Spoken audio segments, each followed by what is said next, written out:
Welcome to Tintermouse Studio D. I'm Kevin Delp. And I'm Melissa Delp. Today we're looking at Rise of Tribes.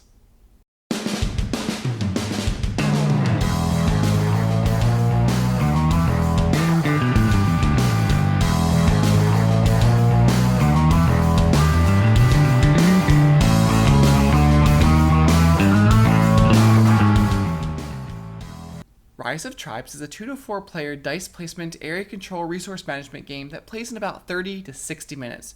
This is designed by Brad Brooks and published by Breaking Games. Each player controls a prehistoric tribal faction that is trying to grow, move, gather, and lead its people. You can gain points by gathering resources in order to build villages, and then advancement and development goal cards. Whoever gets to 15 points first immediately wins. Let's look at the components. There's an action board, player boards and leader cards, terrain tiles, event tiles, dice, lots of tokens, meeples, and goal cards for each player. The insert is well designed with spots for the components. Make sure you lift this section to find everything. You can purchase an upgrade kit that comes with more than 90 wooden tokens to use instead of the cardboard tokens. They replace the resources, villages, and the event tokens. We backed this on Kickstarter with the deluxe upgrades, and they are really nice.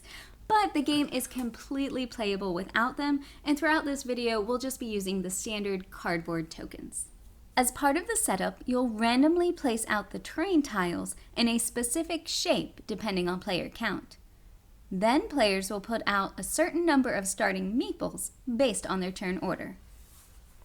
To set up the action board, you place 3 dice in this order: sun, moon, blank above each action. You should have 2 dice left over. When you take your turn, there are 5 steps. First, you score a point for each village you have on the board. Then you roll the 2 available dice. If you roll doubles, you'll trigger an event. These can be all sorts of things. Some are good, providing extra resources. Others can add tokens to the board, like the saber-toothed tiger, mammoth, or invaders. After you roll the dice and resolve any event, you can take 2 actions, 1 for each die. For the action you choose, you'll add a die to the start, pushing the third one off the line. The new combination of dice determines how powerful your action will be. Each action has a basic power, a diminished one if at least 2 moons are showing, and a more powerful one if at least 2 suns are showing. The specific actions are pretty easy to understand. Grow lets you add meeples to the board. For each move power, you can move one of your meeples 1 hex. Gather lets you gain resources from some of the hexes you occupy. And lead lets you draw goal cards from your deck. The 4th step on your turn is resolving conflicts. If there are more than 5 meeples on a hex, each player on the hex removes a meeple until only 1 player has meeples on the tile, or in case of a tie, no one has meeples left. During the final step of your turn, you can build villages by spending the resources listed on your player board. These are different for each leader. You can also complete goal cards.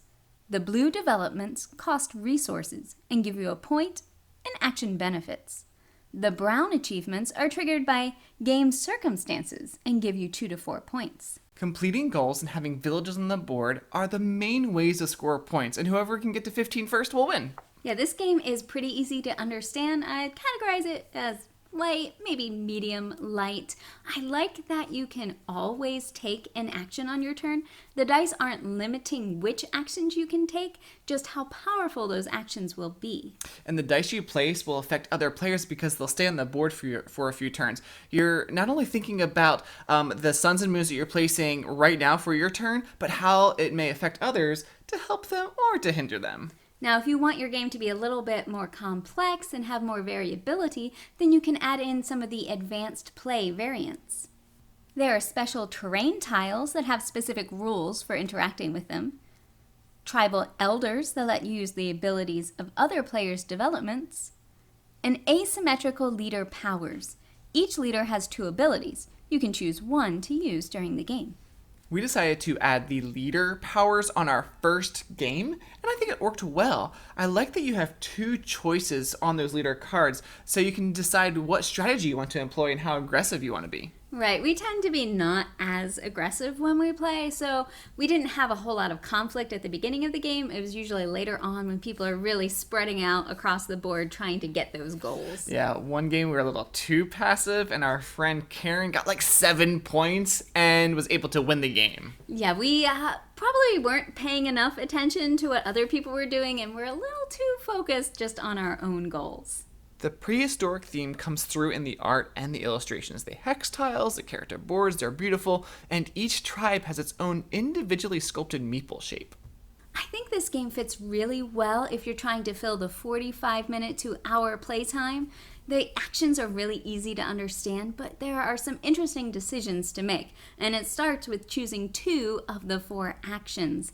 And then with the symbols, how are they going to affect you and other players? Do you want to trigger a conflict this turn?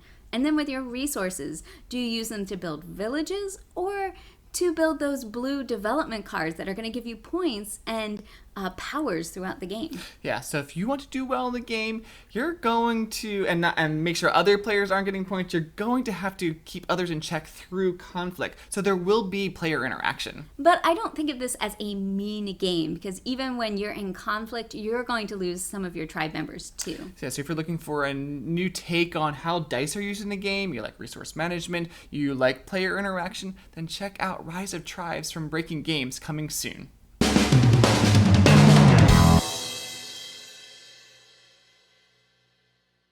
Sorry, I just keep switching.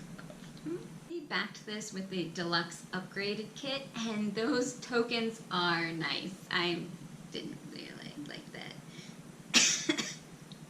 Completing goals and death. Subscribe!